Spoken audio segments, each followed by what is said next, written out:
I want to make clear that I wasn't looking for that letter. I think this is an important part of the story.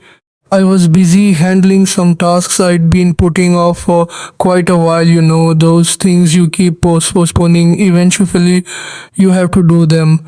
That's when I found that letter. It was right in the middle of all that work. The letter suddenly appeared out of nowhere. I got no warning, no time to prepare myself for what was about to happen. I held the letter in my hand for a moment before I realized what it was. Then it hit me. I understood what I was holding. What happens next is what I want to talk about. I'm not telling you this to make myself look good or because the letter has some conclusion. I'm telling you this because it's true. I've always tried to be honest in these conversations. I won't stop being honest now. The letter I found was written in her own handwriting. This was the first thing I noticed about it. Before reading even one word, I recognized his third handwriting on the letter. It was as if my body recognized the letter before my mind did. You know how sometimes you recognize something that's been part of your life for a long time? That's what happened with this letter. The letter had a physical effect on me. I felt it throughout my whole body. It was as if my body reacted before I even started thinking about the letter. I just stood there for a moment holding the letter. I was simply feeling what it was like to have found it. I didn't know what to do with the letter. Then I read it. The letter was from him, Thur. It was in his Thur own handwriting, and that's exactly what made the letter so special. I read the letter. That was the moment everything changed because of this letter. I made a decision. After that, I stood there for a moment. Then I sat down. I read this letter. I want to tell you what reading it was like before I tell you what was written in the letter. The experience of reading it is something I want to describe separately from what was actually written in the letter. Reading it was like going back in time, but not in a good way. It felt as if I had suddenly, without warning, been transported back into that part of my life. I thought I was done with that part, that I had handled it and moved on. The letter made me realize I wasn't as okay as I thought. If I had truly been okay, reading the letter wouldn't have affected me the way it did. It wouldn't have undone everything I'd worked through in just a few minutes. I spent years trying to recover from this. The letter brought it all back. It was the speed of it that truly surprised me. The letter had been written before Healy passed away. I could tell this from the handwriting. It was the kind of letter you write when you're still trying to figure things out, not after you've already made peace with something. Reading it after everything was over brought a particular feeling. It was sad because I knew how it all ended, and that made it feel even more real. It brought the person who wrote the letter close to me again, as if they were right there with me. It felt like I was seeing him there again, exactly as they were before everything happened. They were still hopeful, still thinking things would work out. This was hard to watch, knowing now what happened. The letter brought back a lot of feelings I thought were over. I thought I had moved on. It seems I hadn't. It felt like I was going back into the past and living through it all again. The letter was like a time machine that took me back somewhere I didn't want to go, but at the same time, it was also good to see the person who wrote the letter again, to remember what they were like before everything changed. I'm still trying to figure out how I feel about all of this. The letter was a surprise, something I didn't expect. It brought up a lot of feelings and a lot of memories. I'm not entirely sure what to do with all of it. I know I'll have to think about it in order to understand it.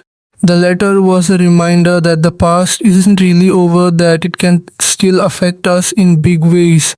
What Hilly said in the letter, I'll keep just between myself and the letter. This is a boundary I'll maintain for the same reason I maintain other boundaries.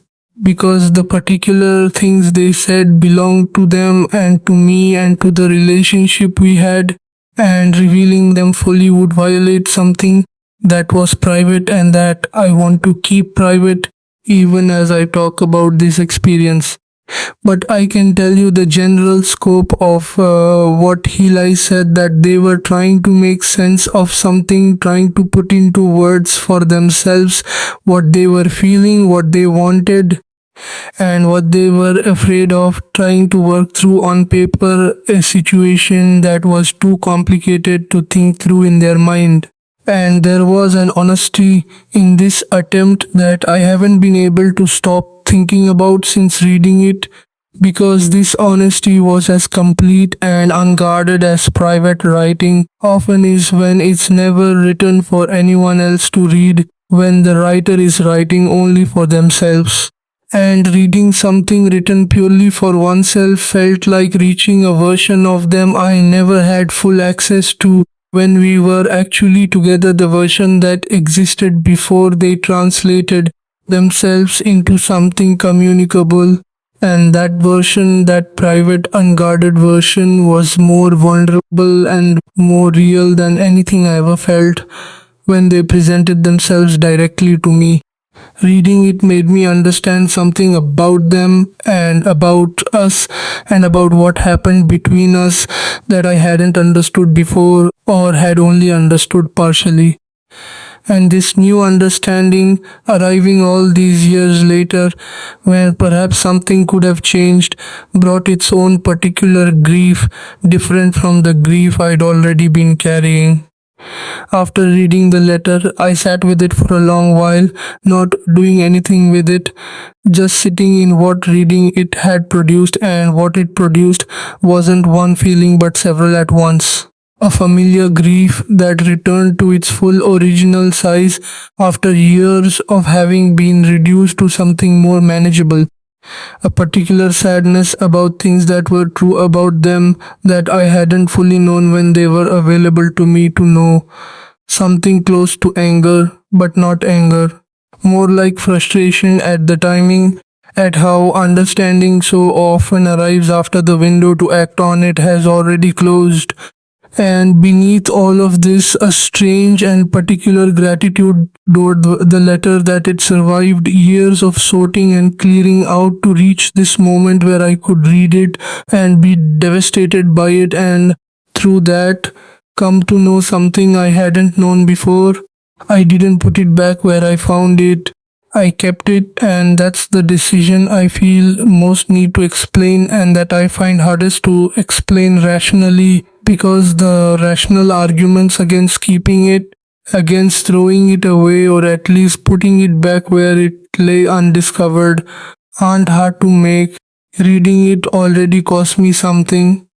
Keeping it is a choice to maintain access to something that could make me pay that price again at any future moment. And the wise approach to something that costs you like this is to reduce your access to it, not to preserve it. But I kept it because throwing it away felt like a different kind of mistake, the completion of an erasure I'm not fully ready to carry out yet. And keeping it, wanting this thing to exist somewhere in my possession where I might come across it again in some future unguarded moment while sorting through things right now. This is my most honest relationship with it. A relationship that keeps it close enough to be found rather than far enough to be forgotten, because I'm not ready to forget yet, and I'm not sure I'll ever be ready to forget. And the letter, no matter what price I pay each time I look at it, is one of the few things that is truly theirs, written in their own hand, in their own words, in the form that existed before the story ended. And that form that existed before the story ended is exactly the form I want to keep, not as a way of holding on to something I can no longer have, but as a way of honoring something real. And the letter is real as anything else I have from that time. And when I found it, it devastated me all over again. And I think my being devastated was worth what it showed me that I hadn't been able to see before. And if the next time I go through it, it devastates me again, I think that will be worth the price too.